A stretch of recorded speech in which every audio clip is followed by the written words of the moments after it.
Yani mwanafamilia wa channel tupendwa hii hapa hii ya Bizaza Media, basi usisahau kusubscribe, like, kushare pamoja na kucomment bwana.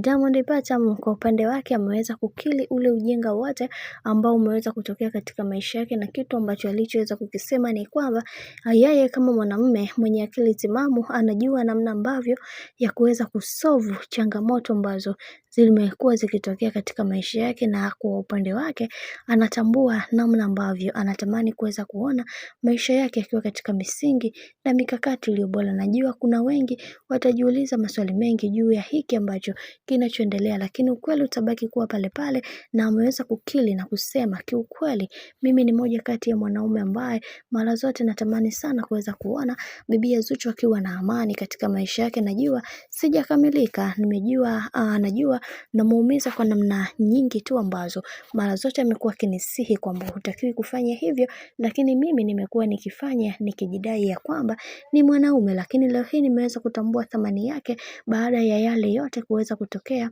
katika maisha yangu. Hivyo namuomba Mungu aweze kunilindia mke wangu na awe mama bora mwa watoto wangu ambao nilioweza kuzaa nje na huyu niliyeweza kuzaa naye, kwa sababu kuna mengi ambayo yameweza kutokea, na anaendelea kumwombea kwa Mungu akawe mtu mwema katika kila hatua ya maisha ambayo anayopiga. Najua watu wengi watajiuliza maswali mengi, kwa nini amekuwa Zuchu, kwa nini ilikuwa hivi, lakini kitu ambacho msichoweza kukijua, Zuchu ni mwanamke wa kipekee sana, na ni mwanamke ambaye anatamani sana kuweza kuona maisha yangu yakiwa katika misingi na mikakati iliyo bora zaidi. Ninaamini katika hili kuna wengi watajifunza mambo mengi kupitia watu wengine kama sisi bwana. Mambo ni mengi sana juu ya hiki ambacho kinachoendelea kwa sasa.